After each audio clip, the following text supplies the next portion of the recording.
You are 31 years old and you are bored. Not the bored of someone without work, you have plenty of that, but the bored of someone who has mastered their environment so completely that it no longer surprises them. You are a Vatican archivist, third tier, assigned to the Apostolic Archives Modern Collections, which means anything after 1939. You catalog letters, authenticate signatures, cross-reference papal correspondence with diplomatic records from the 20th century. It is quiet work, precise work. You are good at it in the way a lock is good at accepting its key naturally, without effort, without glory. Most days, you eat lunch alone at a small table near the window of the archive's lower reading room, watching pigeons on the courtyard stone, and you think about nothing in particular. That changes on a Tuesday in March. You are recataloguing a series of letters from the pontificate of Pius XII when you find an envelope that should not exist. It is thin, cream-colored, unsealed, tucked between two authenticated diplomatic communiques from 1943. The envelope bears no official seal. The handwriting on the front is not in any catalog. Inside are 3 pages, handwritten in Italian, and within the first paragraph, you understand that you are reading something that was never meant to be found. Not because it was hidden with sophistication, but because it was hidden with panic slipped into the wrong folder by someone who ran out of time. You read it once. Then again, by the third reading, your hands are not entirely steady. The letter is not from Pius XII. It is addressed to the current pope by name, by his baptismal name, written before he was pope, and it details something he did in 1987 during his time as a bishop in South America. The details are specific: a name, a location, a sum of money, a decision made under pressure that resulted in a man being handed over to a government security apparatus known, even then, for disappearing people. The man was never seen again. The letter was written by someone who was there, who survived, and who carried the knowledge for decades before writing it down, apparently intending to deliver it and apparently never managing to do so. The letter is dated 8 months ago. The writer's name at the bottom is Father Emilio Vargas. You sit with it for a long time. You know what you are supposed to do. There is a protocol for anomalous materials. You flag the document, submit a discovery report to your supervisor, and allow the formal review process to determine its authenticity and disposition. You have done this with forged letters, with misfiled materials, with documents that turned out to be embarrassing but not catastrophic. The system exists precisely for moments like this. You trust the system. You built your career on the system. You also understand, sitting in that quiet room with pigeons on the stone outside, that the system has never encountered this. Not at this scale. Not with a living pope. Not with a document that, if authenticated, would not embarrass the church, it would crack it open. You do not file the discovery report. You photograph the letter with your personal phone and return it to the envelope. You refile the envelope incorrectly in a folder 3 drawers away. Then you go back to your desk and finish your lunch. That night, you cannot sleep. Over the following week, you do what you are trained to do. You research. You move carefully, using only public sources, nothing that runs through Vatican networks. Father Emilio Vargas is not difficult to find. He served in the Diocese of Tucumán in Argentina during the 1980s, one of the darkest periods in that country's modern history. He retired from active ministry in 2019 and lives now in a small parish outside of Buenos Aires. He is 73 years old. He has no public profile. The man named in the letter, a labor organizer named Carlos Mendoza, appears in a single human rights archive entry from 1988. Disappeared. Never found. His family spent 14 years trying to get answers and eventually stopped trying. You sit with this for another week, then another. You tell no one. The weight of it is not dramatic at first, it is administrative, almost the weight of a decision you have not made yet sitting in your chest like an unread memo. But it compounds. You watch the Pope give a Wednesday audience from a distance and you think about the letter. You watch the evening news and you think about the letter. You wake at 3 a.m. and lie in the dark and think about the letter. 2 months after you found it, a man approaches you outside a cafe 3 blocks from the Vatican. He is not threatening. He is polite, well-dressed, with the specific kind of unhurried confidence that belongs to people who have never needed to rush. He introduces himself as working for the Secretary of State's office, which may or may not be true. He says he understands you recently processed a section of the 1,943 diplomatic correspondence collection. He asks if you encountered anything unusual. He is watching your face with the quiet attention of someone who already knows the answer to the question they are asking. You tell him no. He nods. He thanks you. He wishes you a good evening. You walk back to your apartment and you understand, with complete clarity, that you are no longer a bored archivist with an accidental discovery. You are something else now. You are a person who has lied to someone connected to the highest levels of the church's administrative power, which means you have chosen a side without consciously deciding to choose one. The decision made itself in the gap between his question and your answer.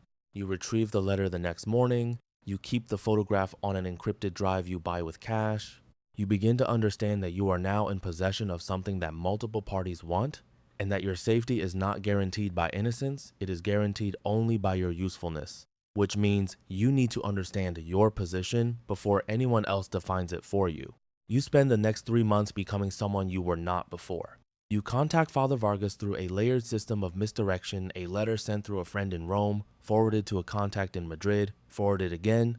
You do not explain who you are. You say only that you found something he lost and that you want to understand what he intended to do with it. He responds after 6 weeks. He is frightened, but he responds. You learn from him that he sent the original through a courier who was supposed to deliver it to a journalist in Rome, but the courier died in a car accident, genuinely, an accident, he believes, and the letter apparently ended up in the wrong hands and then in no hands at all until yours. Vargas wanted accountability, not destruction.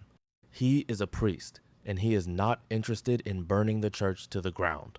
But he watched Carlos Mendoza's family grieve for decades, and he carried what he knew, and he decided, at 73, that he could not die with it. He wanted someone in the Vatican to face what they had done.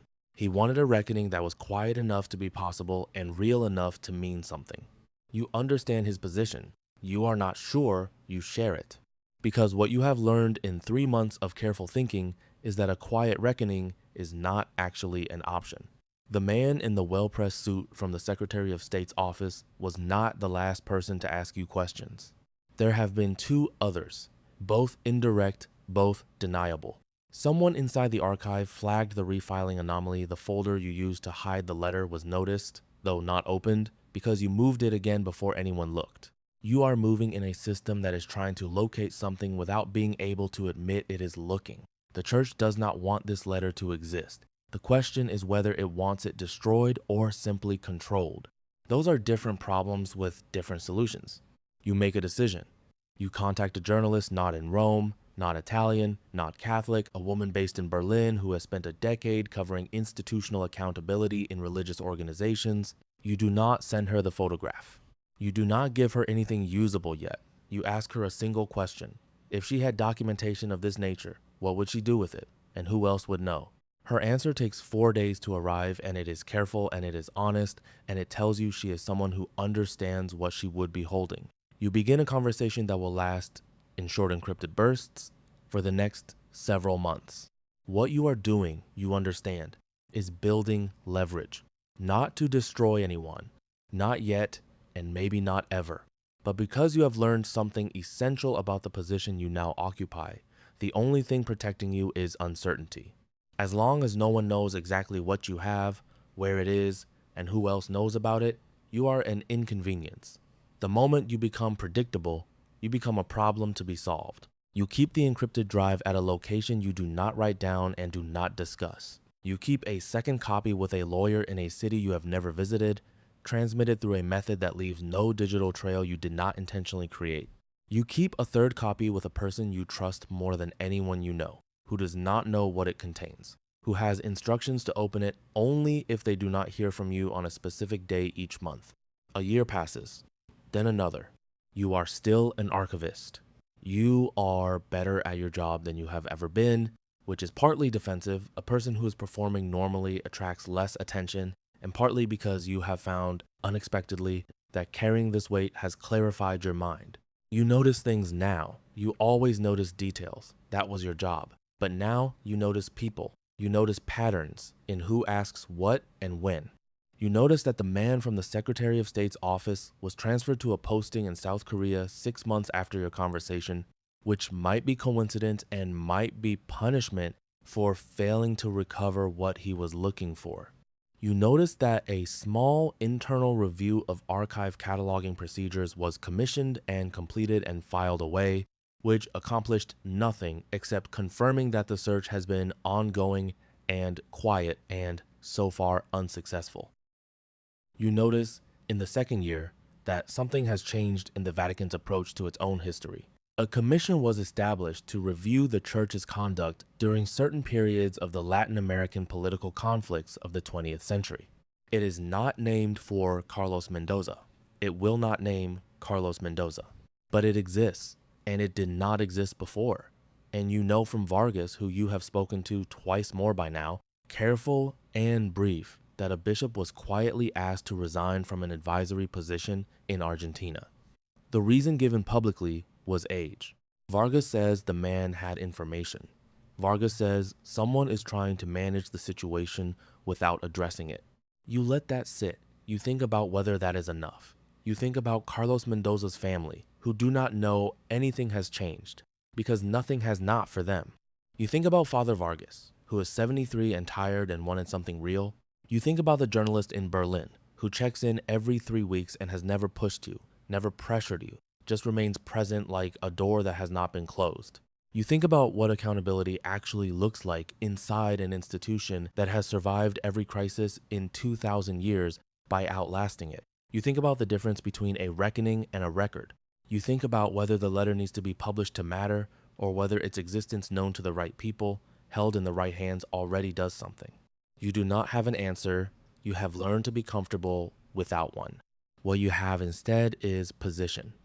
You are 34 years old now, still cataloging correspondence, still eating lunch by the window, still watching pigeons on the courtyard stone. But you are not the same person who found that envelope. You have become something the Vatican does not have a word for, because the Vatican has never needed one. A civilian in possession of a secret, the institution cannot officially acknowledge it wants back. You are not an enemy. You are not an ally. You are a variable in a calculation that someone, somewhere in a large stone building 200 meters from where you sit, is still trying to solve. The letter is safe. Vargas is alive. The Mendoza family knows nothing yet. The journalist in Berlin has her instructions. The lawyer in a city you have never visited is waiting. Every morning you come to work. Every morning you open the archive and you begin.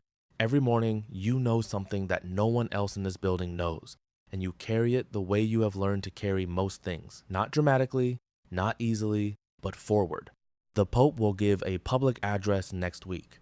You will watch it on a small screen in the break room with your colleagues, drinking terrible coffee, and you will listen to him speak about mercy and truth and the church's commitment to the dignity of every human life. You will not say anything. You will finish your coffee and return to your desk and continue your work. And you will wait. Not because you are weak or afraid or uncertain about what you know, but because you have learned that timing is everything, that the right moment matters more than the right information, and that the most dangerous thing a person in your position can do is act before they understand what their action will actually change. You are the only person who knows.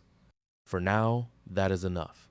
For now, that is the whole of your power, and you intend to keep it exactly where it is in your hands, intact, ready. The pigeons shift on the stone outside. You turn back to the correspondence of 1943. You keep working.